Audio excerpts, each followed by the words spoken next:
Beja, Convento de Nossa Senhora da Conceição, Museu Regional de Beja. Aqui está sepultada uma das mulheres mais poderosas que Portugal conheceu, a infanta Dona Beatriz, Duquesa de Beja e de Viseu. Imensamente influente nos reinos ibéricos durante mais de 50 anos, senhora competente das Ilhas Atlânticas do Reino, Dona Beatriz foi a única governadora da Ordem de Cristo. Dona Beatriz era neta de Dom João I, bisneta de Dom Nuno Álvares Pereira. Foi mãe da Rainha Dona Leonor e do rei Dom Manuel I, para cuja ascensão ao trono contribuiu decisivamente.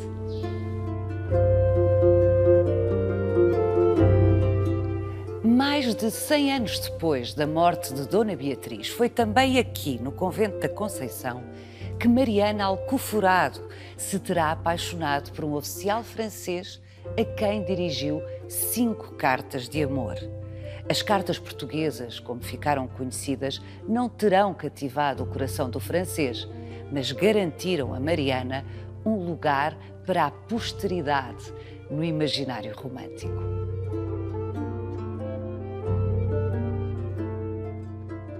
O Convento da Conceição foi mandado construir contíguo ao Palácio dos Infantes Dom Fernando e Dona Beatriz por volta de 1460. Desse imponente conjunto, só resta hoje parte do convento, porque o palácio foi demolido em 1895. Mas apesar das tremendas vicissitudes por que passou, o convento exala até hoje a presença de figuras muito singulares da história de Portugal. Vai querer saber mais? Venha connosco nesta visita guiada.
Hermenegildo Fernandes, nos anos 60 de 1400, estes azulejos maravilhosos vieram expressamente de Sevilha para decorar aqui a sala do capítulo do novíssimo Convento da Conceição. É verdade, o uso do tempo impunha a utilização de revestimentos azulejados. E isto é um convento ligado à família real, portanto, é um sítio onde se esperaria que houvesse um revestimento nobre na parede, aliás, dentro da melhor tradição da herança árabe na Península Ibérica, que é, no fundo, a fonte desses azulejos, porque em Sevilha continuou-se a fabricar, mesmo depois da conquista de 1248. É sempre curioso, Hermenegildo, pensar que mesmo nos espaços religiosos cristãos não deixou de se usar essa decoração que remete para a tradição islâmica. Normalmente pensamos que há uma relação direta entre uma oposição cultural e uma oposição política e religiosa, e isso não é verdade. De facto, há uma espécie de cultura comum ibérica. Claro, os muçulmanos ocuparam a Península Ibérica durante séculos e séculos, mais tempo do que os romanos. Sim, de facto há uma cultura comum que é muito clara para quem vem de fora,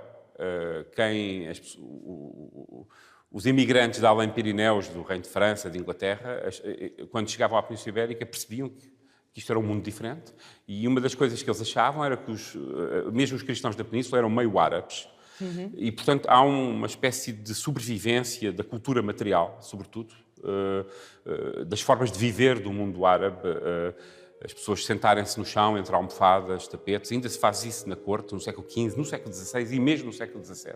E depois esta ideia de revestir as paredes com estes tapetes azulejares, que fazem às vezes de tecidos, fazem às vezes das suspensões, que seriam muito mais caras, porque os têxteis eram muito caros.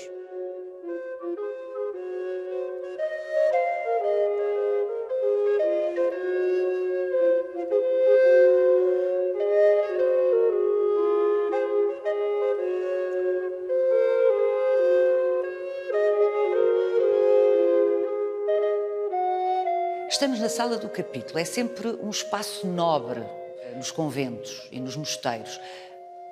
Para que é que servia exatamente a sala do capítulo? O cérebro do convento está aqui na sala do capítulo, porque é aqui que decorrem todas as reuniões presididas pela abadesa, que ocupava uma cadeira abacial. Todo o resto da sala estava preenchida por estes bancos e, portanto, a abadesa presidia e as freiras, professas, sentavam-se nestes bancos, e era aqui que eram tomadas as decisões mais importantes da vida conventual.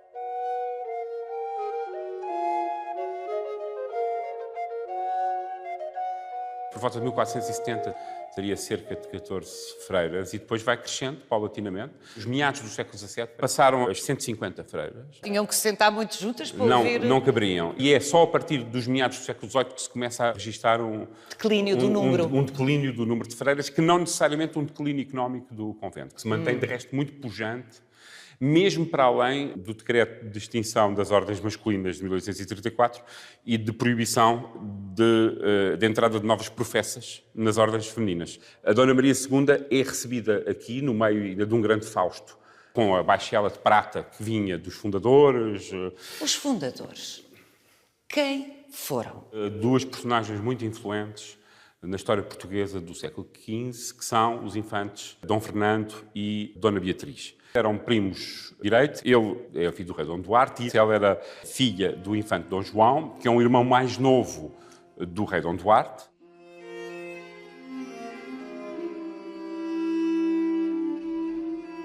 Em 1460, Dom Fernando herda todo o imenso património do infante Dom Henrique, que incluía também o senhorio das Ilhas Atlânticas, da Madeira, dos Açores, de ilhas em Cabo Verde. Portanto, a casa do Dom Fernando era a principal casa nobre portuguesa no século XV. São parentes próximos dos reis de Castela, são parentes próximos do rei de Aragão. A Isabela Católica é sobrinha da infanta Dona Beatriz e, portanto, há uma ligação aos reinos ibéricos. Aos reinos ibéricos e a todo o Mediterrâneo Ocidental, porque, na verdade, a coroa de Aragão tinha um império que se estendia ao reino de Nápoles e, portanto, controlava, e às ilhas, e, portanto, controlava uma parte importante do Mediterrâneo Ocidental. Portanto, é destas pessoas que estamos a falar. É pessoas que têm... Estamos num sítio muito preciso, mas estas pessoas têm uma mundividência e têm ligações familiares que lhes permitem abranger um espaço geográfico enorme e que corresponde a uma zona muito hegemónica da cristandade nesse período, porque então o Mediterrâneo ainda era muito mais rico do que a Europa do Norte. E isto que vemos à nossa volta é uma parte, é um indício da participação nessa riqueza e também... E nessa cultura. E também na expansão para o espaço atlântico, de que, aliás, eles são protagonistas e herdeiros.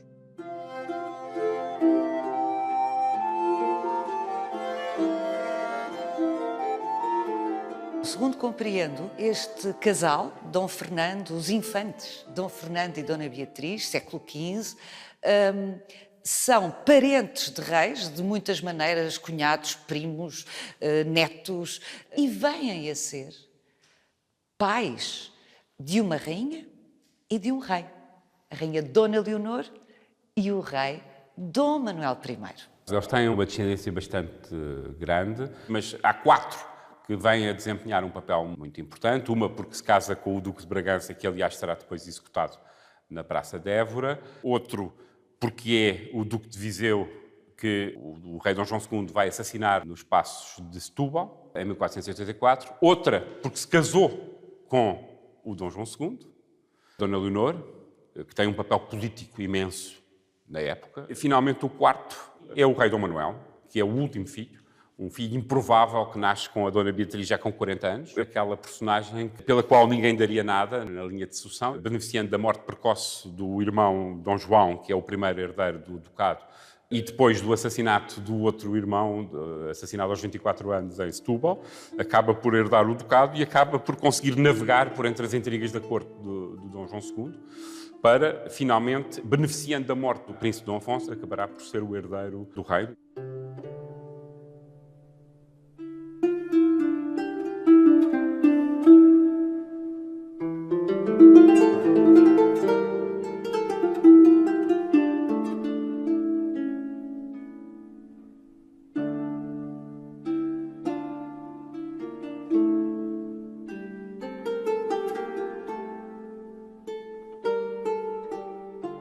Isto faz-me lembrar as grelhas das varandas, das janelas do Alhambra, em Granada. É o mesmo ambiente e é o mesmo modelo cultural, como acabámos de ver na sala do capítulo. O que estamos aqui a ver faz parte de um elemento de ligação entre duas construções, o Paço dos Infantes, portanto, o Palácio da Dona Beatriz e do Dom Fernando. Aqui em Beja? Aqui em Beja, numa rua que, aliás, por isso é conhecida como Rua dos Infantes, e o Convento da Conceição. É provável que as duas construções tenham progredido simultaneamente, haja campanhas de obras integradas, e sabemos que a maior parte dessas obras já estão concluídas em 1485. O que é importante aqui é esta ideia de ligação. Era uma ponte aérea, claro, coberta e protegida dos olhares públicos por esta grelha. E isso significava que os infantes e a sua comitiva podiam circular entre o palácio e o convento. E isso é muito importante porque, na verdade, nos mostra como se trata do mesmo universo, do mesmo universo social e do mesmo universo construído. Na verdade, trata-se de um complexo palácio-convento, um complexo que, de certa forma, antecipa outros complexos mais faustosos, como aquele que o Filipe II mandou construir no Escorial, que era também um complexo palácio-convento, ou como aquele que o Dom João V virá a mandar construir em Mafra, no século XVIII, que era também um palácio-convento.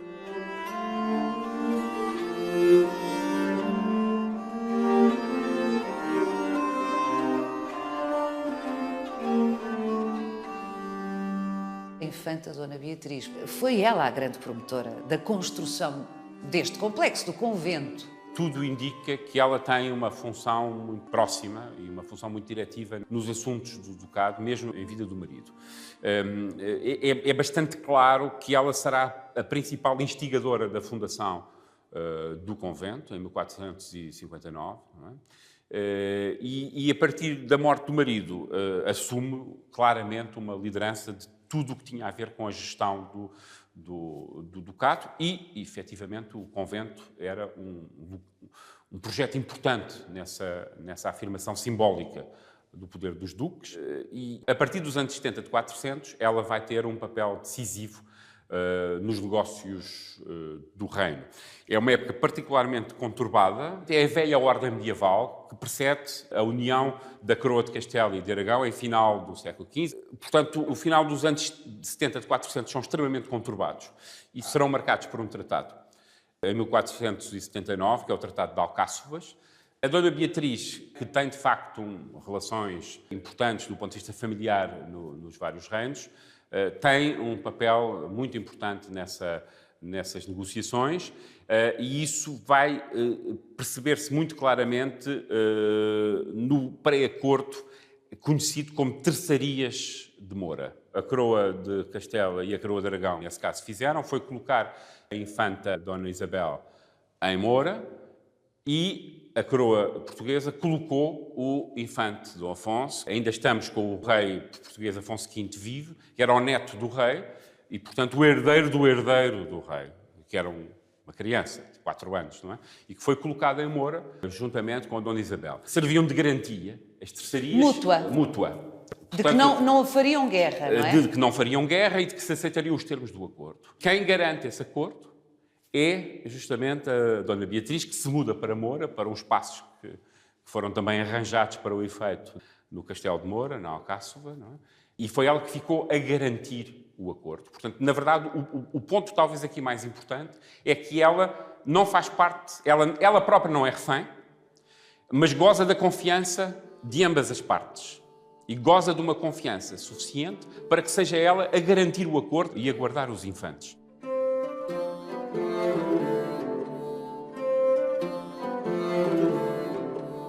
O que eu queria sublinhar é que a infanta Beatriz consegue navegar com uma espantosa habilidade política, garantindo a continuação da casa.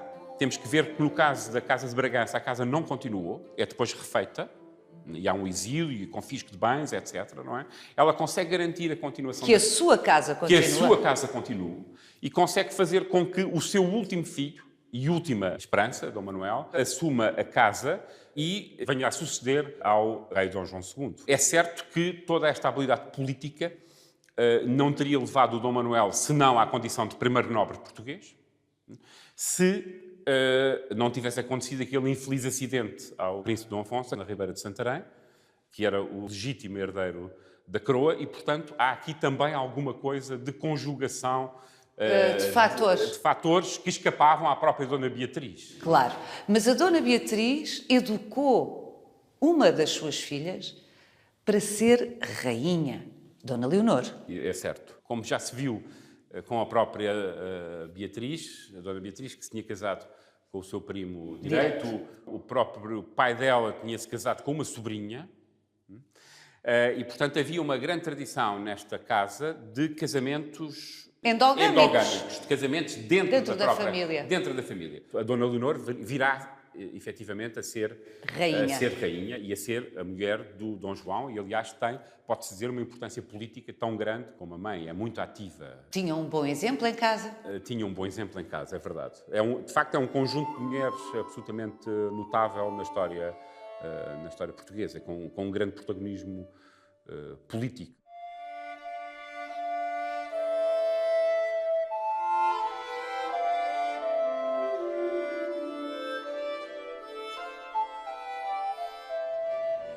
Hermenegildo Fernandes, aprendi consigo que esta fachada do Convento da Conceição é a única original.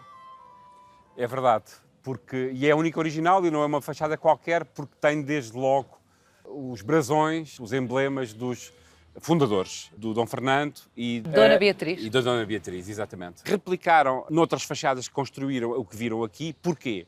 Porque quando morreu a última freira, em 1891, seguem-se anos de total reestruturação da cidade. É o momento em que se acredita no progresso nas avenidas e pedem a demolição para tornar mais espaçosa a cidade e, portanto, o que vão fazer, de facto, é desmantelar o complexo. Vão demolir o Paço dos Infantes, que se situava aqui nesta área, que ocupava a totalidade desta área. Aqui era o passadiço que estivemos a ver lá dentro.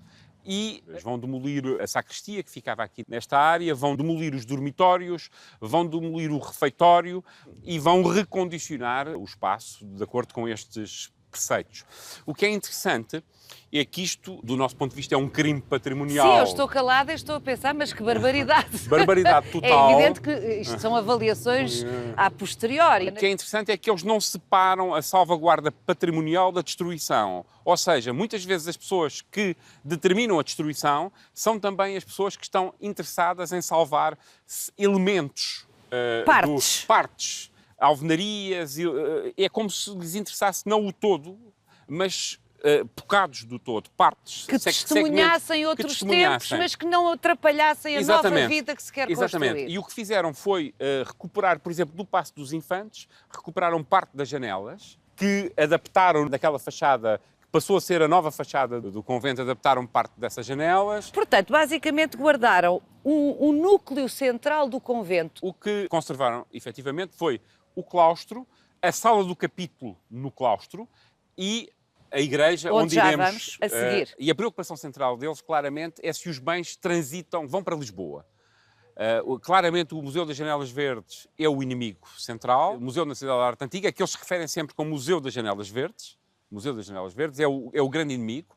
E há uma espécie de discurso anticentralista que transforma os museus nacionais numa espécie de sugadores da riqueza regional, que é contabilizada em contos. Eles dão sempre o valor das peças. Coisas, por exemplo, que eles temem muito que saiam. Os andores. Coisas que não querem que saiam também. Uma cruz do infante Dom Fernando. Portanto, é esse género de coisas, esse género de bens móveis, de bens preciosos, que os obcecam. Eles estão concentrados no valor patrimonial, no valor, na riqueza, no preço dessas antiguidades, naquilo que poderiam valer em antiquário e também na sua função para a reconstrução de uma memória que não é através da preservação dos espaços, mas é através do princípio da musealização.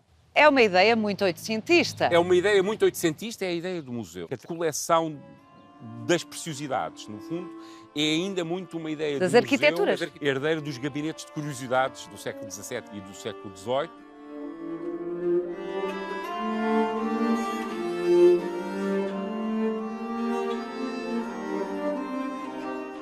Felizmente, Hermenegildo Fernandes, quando, em finais do século XIX, foi abatido grande parte deste complexo, a fotografia já existia.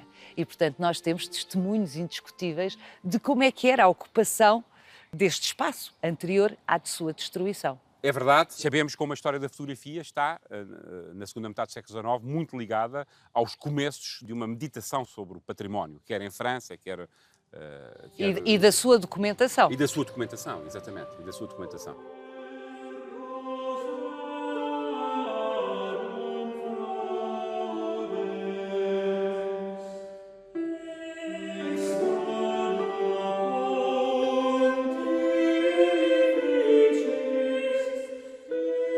Hermenegildo, que igreja esplendorosa!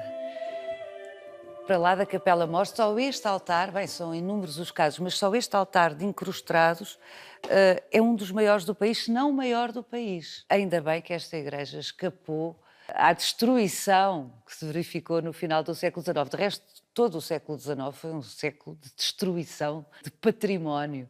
E no caso, sobretudo dos conventos, a destruição é incomensurável. Sobreveio imediatamente à extinção das ordens, no caso dos conventos masculinos. Os conventos femininos duraram mais tempo e foram mais protegidos, mas os danos provocados pela desamortização, isto é, pela venda dos bens das ordens religiosas, pelo desmantelamento das bibliotecas, pelo desmantelamento dos arquivos. O Alexandre Herculano, o grande historiador português do século XIX, Alexandre Herculano, andou a recolher arquivos de corporações religiosas com uma carroça pelo país e, portanto, foi de facto o fim de uma época. Mas foi também, teve o seu quê de desmantelamento voluntário, ou seja, havia uma grande agressividade em relação às corporações, às ordens religiosas e ao que este mundo antigo representava e, no fundo, deitou-se fora muita coisa e perdeu-se muita coisa. Nós temos sempre a ideia de que a grande destruição do património religioso em Portugal aconteceu com a Primeira República. Não, mas isso é completamente falso. É uma ideia muito ideia corrente, falsa. Mas falsa, de facto. Politicamente, de facto, a Igreja tem uma grande crise durante a Primeira República. Há um momento dado na história da Primeira República de grande perseguição, em que nenhum bispo está na sede da sua diocese, mas a grande moça à Igreja é feita após 1834, no contexto do triunfo das ideias liberais e da implementação de um regime constitucional, que teve imensas virtudes, evidentemente. Provocaram-se danos muito significativos no património, em instituições onde, no fundo, estava entesourada uma parte importante da riqueza e do património cultural desde o século XII. Não é? Neste caso do Convento da Conceição, como em muitos conventos femininos, praticamente até ao fim, pelo menos até meados do século XIX, a riqueza, pelo menos do edificado, não digo dos bens, mas do edificado do convento, permanecia intocada. E aquilo que temos aqui nesta igreja dá-nos uma ideia do que foi essa riqueza e, sobretudo, do que foram os séculos de investimento patrimonial e simbólico. Este era um dos variados conventos que existiam em Beja, mas era de longe o mais rico. A diferença é que este é um convento de clarissas ligado à Casa Real, a um segmento da Casa Real, à Casa Ducal de Beja Viseu, e isso acaba por repercutir no nível muito elevado social da maior parte das freiras que aqui estão, muitas delas no início ligadas a elementos próximos da Casa Ducal, e que depois vão absorvendo as elites regionais durante o século XVI e o século XVII. As principais famílias de Beja têm filhas neste convento. E isso corresponde também ao crescimento, evidentemente, do património do convento. O património do convento inicial é doado pelos infantes e o convento recebe muitos bens após a morte da Dona Beatriz em 1506. Ela deixa em herança? Deixa muitos bens ao convento. De resto, quem seriam os herdeiros dela? O rei Dom Manuel, o rei Dom Manuel, a rainha Dona Leonor, e, portanto, não fazia muito sentido, deixa não é? muitos bens ao convento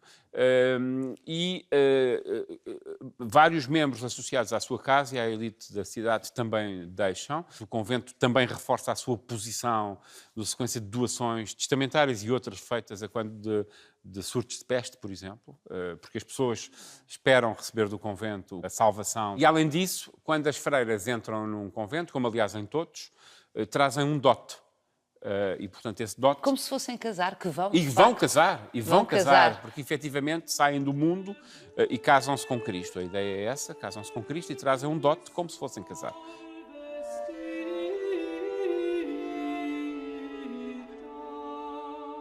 O século XVIII, como aliás em todo o lado, corresponde a um novo topo das entradas de financiamento no convento, que permite explicar aquilo que temos aqui, magnífica a precisar de limpeza, a precisar de restauros vários, mas efetivamente não há uma precisar dúvida.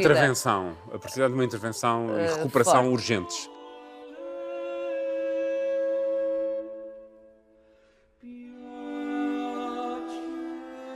As meninas ricas que ingressavam no convento da Conceição mantinham exatamente os hábitos que tinham antes de entrarem no convento, sendo que não podiam sair.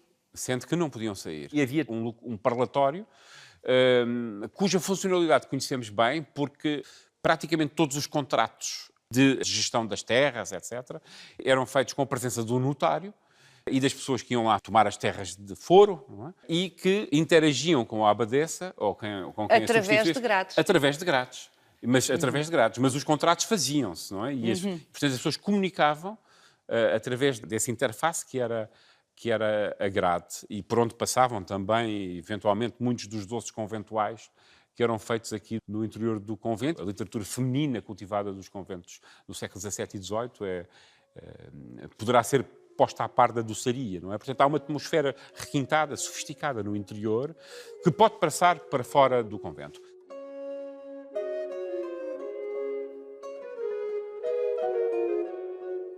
Em meados do século XVII, 200 anos depois deste convento ter sido fundado, 100 e tal anos depois de Dona Beatriz, a sua fundadora, ter morrido, Mariana Alcoforado entra no convento da Conceição.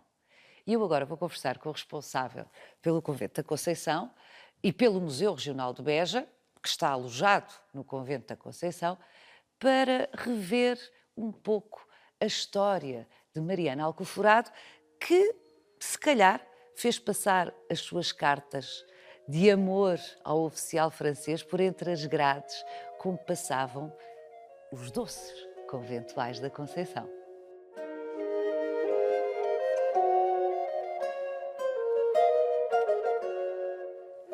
Francisco Paixão, que idade tinha Mariana Alcoforado quando entrou, e isso é um dado histórico indiscutível, no convento da Conceição? Tinha 11 anos de idade.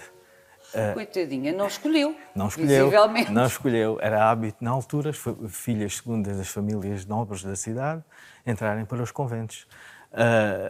Tinha a ver com a política da época, familiar, social, etc., para não desmembrar também a fortuna da família, e por aqui ficavam até à idade da sua morte. Não podemos esquecer que o convento era de clarissas de clausura, da Ordem de Santa Clara, portanto nunca mais iriam sair daqui. E viveu muito. A Mariana morreu com 83 anos de idade. O próprio pai mandou aqui fazer aposentos para a sua filha ficar. Mais tarde, não foi só a Mariana que entrou, foi também a sua irmã, Catarina, que sabemos que professou em 1660 e morreu cedo, em 1664.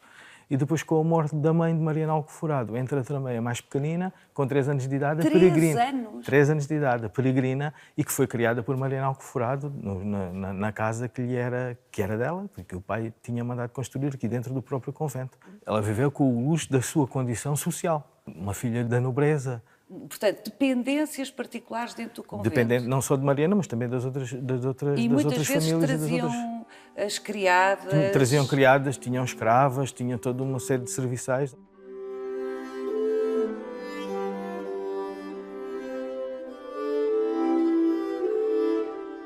O Francisco sabe tão bem como eu que grande parte dos investigadores hoje dizem que a autoria das célebres cartas portuguesas não é de Mariana Alcoforado. Qual é a sua opinião?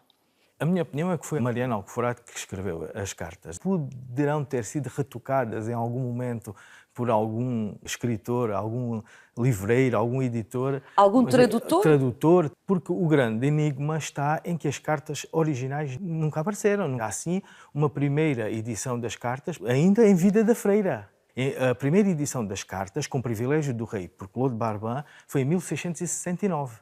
Portanto, ainda Mariana era viva e Mas vivíssima. foi uma edição em França. Em França e em francês. Não se sabia e não se relacionava à época aquelas cartas com a Mariana Alcoforado do Convento da Conceição. Só em 1810, portanto, nos princípios do século XIX, num artigo do jornal francês L'Empire, de Paris, por Bonassade, o erudito, é que se faz a relação, pela primeira vez, das cartas que foram traduzidas desde o século XVII com a Soror Mariana do Convento da Conceição, de Beja. Então o que é que o faz crer, com tanta convicção, que quem escreveu as cartas foi mesmo Soror Mariana Alcoforado?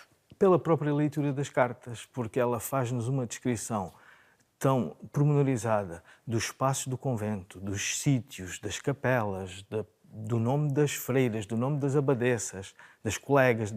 E como é que alguém em França, eventualmente, poderá ter escrito umas cartas com tanto rigor descritivo do próprio espaço, do conventual... Sem cá nunca ter entrado. Sem cá nunca ter entrado. Além disso, o cavaleiro francês, Noël Bouton, capitão de cavalos, sob as ordens de Schomberg, estava cá no contexto das guerras da Restauração. O Noël Bouton era amigo de Baltasar Alcoforado, irmão de Mariana Alcoforado e também oficial do exército português. À época era comum das janelas, mesmo sem clausura, falarem com familiares e amigos, e foi isso que supomos que aconteceu. Falou pela primeira vez com o cavaleiro, Noël Bouton, mais tarde Marquês de Chamilly, e apaixonadíssima, que segundo elas nos diz nas cartas, essa paixão foi uma paixão consumada. Então como é que foi? Ela não podia sair, ele não podia entrar? Ele entrou, não sabemos como, mas ele entrou com o conluio de alguma freira, de alguma abadesa, a pular os muros, uma porta deixada ou a casa aberta, não sabemos. Mas sim, segundo elas nos conta nas cartas, ela consumou essa paixão. E é quando ele regressa, segundo a história, exatamente. É quando o oficial francês regressa à França, que Mariana Alcoforado lhe escreve as célebres cartas. As célebres cartas que lhe envia através de um tenente, há criadas que lhe levam as cartas, e lhe envia através de um tenente também amigo dele e colega do exército francês. Bom, Francisco, talvez ainda surjam documentos que nos esclareçam sobre a veracidade da autoria das cartas. Francisco, estas duas peças de ourivesaria que são espetaculares, ainda que uma está restaurada e a outra não está, portanto ficará assim aquela quando for restaurada como esta. Vai estar brevemente, esperemos. Esperemos. Representam também outro aspecto da vida aqui no Convento da Conceição que é muito curioso. É um aspecto interessantíssimo porque é também um dos motivos da grande riqueza deste convento. Elas subdividiam-se aqui em dois grupos rivais. que eram as que adoravam São João Batista e as que adoravam São João Evangelista. Então dividiam-se, e era mesmo o partido das Batistas e o partido das Evangelistas. Extraordinário. E então cada uma mandava fazer obras em devoção ao seu santo de preferência, o Evangelista ou o Batista, o que se passa aqui com os andores. O andor de São João Batista e o andor de São João Evangelista. Rivalidade essa, que através dos andores passava também para a cidade. Quando no dia da procissão do Santíssimo, dia do Corpo de Deus, os andores saíam para a cidade, elas ficariam expectantes qual teria sido o andor mais garboso, mais elogiado pela população. Portanto, era mesmo uma rivalidade. Eram dois clubes, não é? Era dois clubes, sim. E essa rivalidade está espalhada em todo o convento, quer nos altares também, o altar de São João Batista, o altar de São João Evangelista, no claustro, temos a quadra de São João Batista, temos a quadra de São João Evangelista, todas elas dedicadas ao santo e com as mais variadas obras especificamente para aquele santo. Azulejaria, altares, talha, escreviam. No azulejo, na pintura, Soror Britis Batista Abadesa. Batista Abadesa fez esta obra. Ou então, quando não dizia que era, aparecia a simbologia. Muitas das vezes havia de facto relatos no corredores, nos claustros do convento das zangas que elas tinham, que eram muitas das vezes resolvidas na sala capitular. Como sabe, a sala capitular também funcionava como uma espécie de tribunal de freiras, onde elas ali resolviam aqueles problemas também do dia a dia, até os castigos. Francisco, também, se pensarmos um bocadinho, temos que as compreender, elas não escolhiam vir para o convento, vinham muito jovens, aborreciam-se, com certeza, tinham que se entreter com alguma coisa e, no fundo, as paixões fora dos muros do convento eram as mesmas que elas viviam aqui dentro. Exatamente.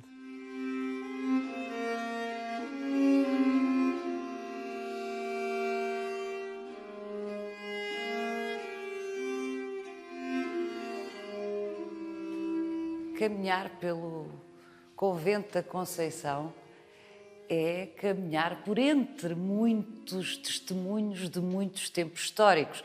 Desde logo, encontramos a cada passo neste convento peças de arqueologia da Antiguidade Clássica. Esta aqui é paradigmática. É verdade, o convento da Conceição é também museu, albergou o Museu de Beja, que se realizou durante o século XX, museu que, aliás, tem a ver não só com o espólio do convento da Conceição e dos outros conventos que foram desativados ao longo da segunda metade do século XIX, mas também com o riquíssimo património arqueológico da cidade. Não nos podemos esquecer que estamos na antiga sede de uma circunscrição administrativa do período romano. Uma cidade romana da antiguidade. Com uma escala que nunca mais voltou a ter. Mesmo durante o período islâmico não volta a ter a mesma escala. Essa cidade parece estar ainda de pé durante uma parte importante do período islâmico. O que é certo é que os objetos romanos apareceram sempre ao longo da história da cidade por todo o lado. E isso interessou muito os colecionadores e talvez o primeiro grande colecionador foi o bispo de Beja, Frei Manuel do Cenáculo, que constituiu uma coleção impressionante que hoje se encontra em grande medida no Museu de Évora, mas muitas das peças da cidade continuam aqui.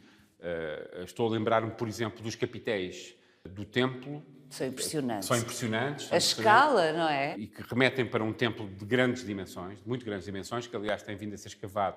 E depois há coisas de escala menor, como por exemplo esta cabeça de touro que aqui temos, mas que é uma recorrência na história da cidade, é seguramente um elemento pré-romano, e acabará por ficar ligado de forma totémica à cidade. Aliás, o selo da cidade medieval tem o touro.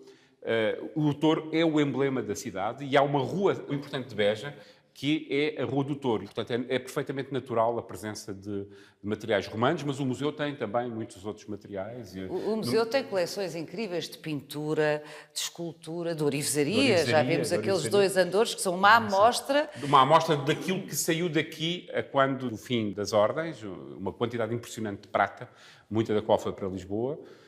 Prata, pedras preciosas, ouro, portanto, um espólio riquíssimo. E ao que nos diz o Francisco Paixão, há muito mais coisas, não forçosamente de orivesaria, mas... E ainda, também, de salientar o espólio da Igreja de Santa Mar, que não visitámos, o que é parte do convento. A própria Igreja de Santa Mar era uma igreja paleocristã, do período tardo-romano, visigótico, e que contém uma coleção muito, muito importante de peças do período visigótico. Tudo razões para que este museu venha a merecer, por parte das tutelas, um cuidado muito mais acentuado do que tem vindo a merecer.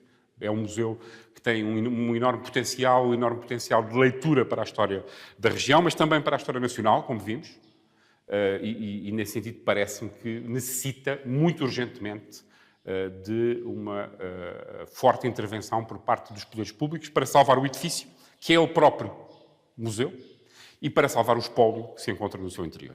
Francisco Paixão diz-nos que estão iminentes obras de recuperação das coberturas do edifício, mas são obras minimais, mesmo que envolvam algum dinheiro, são obras para não deixar isto ficar completamente estragado com infiltrações, etc. Mas, de facto, aquilo que este edifício e estas coleções precisam urgentemente, como bem diz, é de uma intervenção qualificada, musculada, que permita que nós possamos ler quer o que resta do Convento da Conceição, quer as muitas peças das maravilhosas coleções que tem, com outra visibilidade e qualidade.